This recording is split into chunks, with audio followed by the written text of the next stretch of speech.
Doom v Vamos v Vamos Epicureans. This is the Marvel Epic Collection Podcast One-Shot Edition. I'm your host, Nick Smith, and I'm joined by... Stojr from Stojr Shelf. How's it going, Nick? I'm doing well, particularly since we are participating in Kurtis Findlay's Epic Marvel Podcast Reading Club, and this one-shot will be our brief thoughts on today's issue, which is Uncanny X Men number 116. Oh, I haven't changed Uncanny on my slide there. It just says X Men now. Okay, that's all right. Anyway, the title of this one is To Save the Savage Land. Alright, so the X-Men come upon Garak, the petrified man's city, which is siphoning off all of the warmth from the Savage Land. They are attacked by Garak's men, who succeed in capturing Kazar, Cyclops, Colossus, and Banshee. So it's left to Wolverine, Storm, and Nightcrawler to infiltrate and rescue the other X-Men, which they succeed in doing, and they destroy the city as well. Alright, Stojr, what are your thoughts? So I love the first page with them coming up the mountain. The title carved into the snow, into the rock. I think that looks really cool. The cover of this issue is really striking, and really pulls you in. I like how it does still only 35 cents. Like, wasn't it 25 cents like in the last volume that we were reading? So, No. the inflation continues to hit the X-Men, but Marvel will play around with you and tell you that it's still only a certain price. I actually looked, I flipped forward and back a little bit. It stays that it's still only 35 cents for like 10 issues. So that actually surprisingly continues for a while, because we know that's a ploy of Marvel's for a while, is you put the still only this and then the next month they bump it up. But this one stays for a while. Yeah.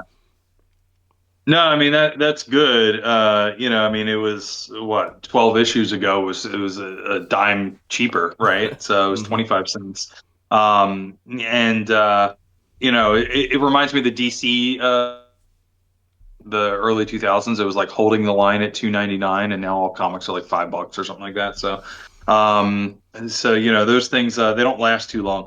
The double spray page spread on the next two pages is great. My only quibble with it is that the outline of it has the line is a little too thick. It almost looks like it was like fake, like it was drawn separately and plopped in or something like that. But it's really cool and intricate. The X-Men look great. In the bottom left, it shows a good sense of the scale. So I'm a fan of all that. I neglected to say this in the prior issues, but the dinosaur scale in the way Byrne draws them is really cool. Really cool. Like, I like how big some of these these pterodactyls or whatever they are. They look like in one of the previous issues they were up against Storm with her flowing outfit. And it almost looked like she was fighting an airplane. Like, it was so big. Mhm. So that's great. Wolverine starts to have some time to shine here with his ability to kind of talk to Zabu, and his sort of stealth infiltration, as well as some mentioning of the healing factor, which wasn't emphasized before if it was mentioned before, but he starts to outright say, he gets a not like a blasted wound like your typical comic booky sci-fi, somebody got hit with a laser and then they're just stunned, but he gets bit by a dinosaur and then he's like, I'll be fine, I heal fast. So I think that's great. We get a little bit more of his time to shine. But really, the visual cue for this issue, the star of the show, is heating up Colossus until he's like red hot, almost liquid metal. And I thought that was a really cool visual element to play with. How he's not necessarily in pain, but you don't know what's going to happen if it keeps going. Cyclops still the star of the X-Men, taking on the big bad, one on one, and then Storm having to deal with, not being able to save somebody who, this is comic book, so if you don't see a body, that petrified man's not actually dead, but still, she tried to save somebody and wasn't there. I think this is a really great issue. I think it wraps up the Savage Land arc very well. It moves forward some character pieces. And it focuses on the X-Men a little bit more than, different tribes in the Savage Land, which I appreciate. What are your thoughts? Yeah, I agree with some things, not necessarily everything that you were saying there. That splash page that was on my notes to cover of them going up the snowy mountain. That's just amazing. The double page spread of the city of the sun god. I actually kind of love this. I thought Terry Austin's inking on this page really made it stand out. With there's there's a bunch of little greebles in there that kind of gives that sense of technological advancement and so forth. But I thought having the very thin lines throughout, but then the spires, their arms, and the domes having a thicker line, I thought it kind of draws your eye in. It makes them feel larger and more important.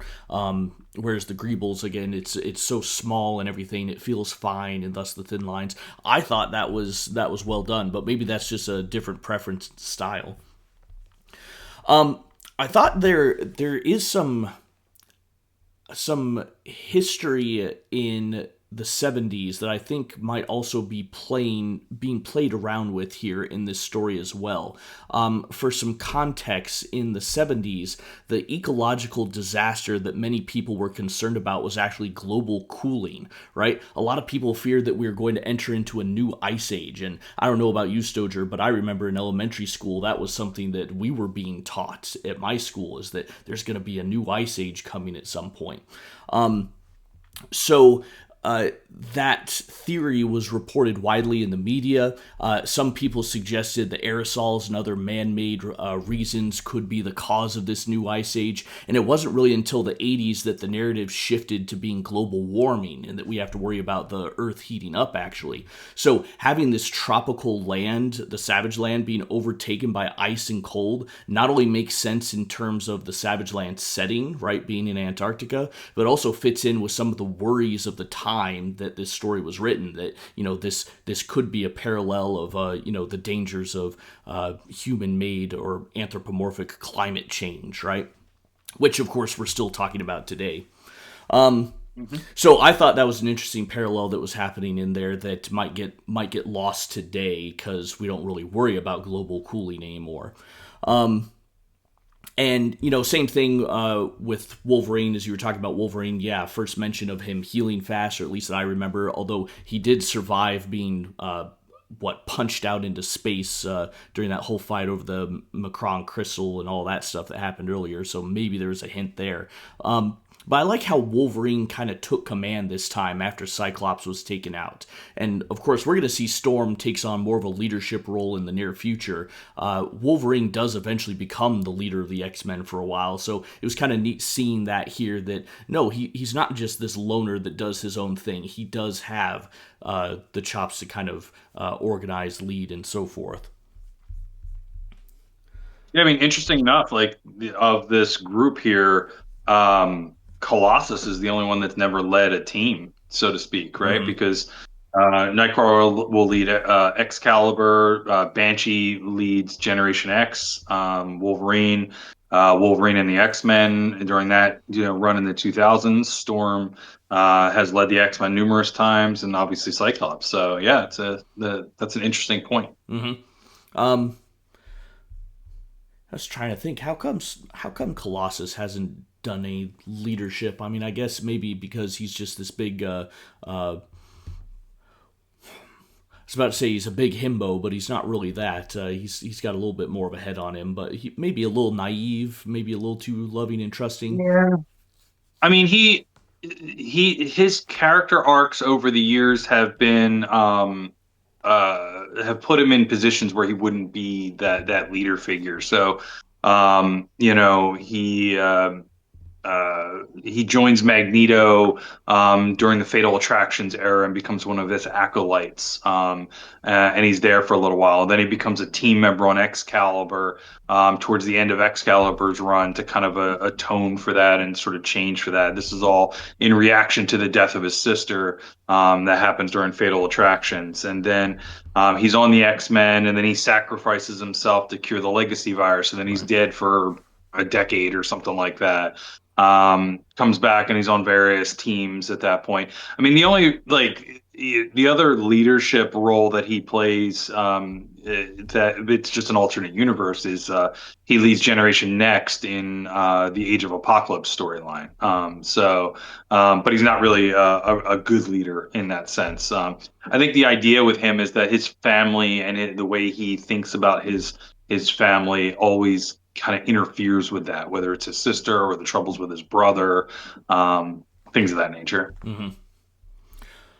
All right, well, let's see. I do have a no prize award for this issue. We're going to give the Junior Paleontologist Award to Storm for correctly identifying a pterosaur and not confusing it with a dinosaur. So, good on Storm. The only reason why I know this is, like I said, I've been on a dinosaur kick lately, and honestly, I don't really know myself the difference between a pterosaur and a dinosaur. What sets them apart? I think it had something to do with the hip bone or something like that.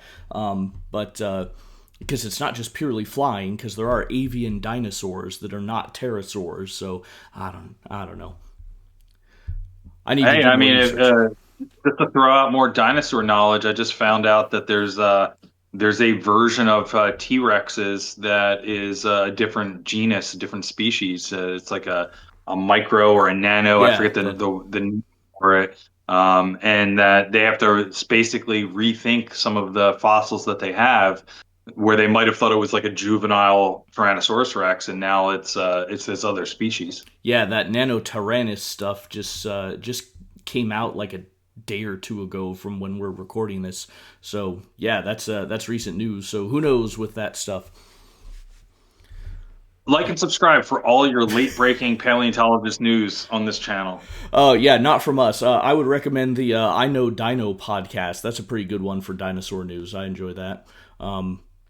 But okay, didn't think we'd be getting into too much dinosaur stuff, but we're in the Savage Land, man. I'm gonna indulge my dino interests here. All right, well, if you guys have enjoyed our thoughts, follow us on YouTube. You can find us where pretty much any audio podcast can be caught. I think those are all out now. We're going to read, rate, and review these one-shots every day during the Reading Club eras this is taking place, and then once a month we'll do a full other epic collection. All right, we'll see you guys again tomorrow.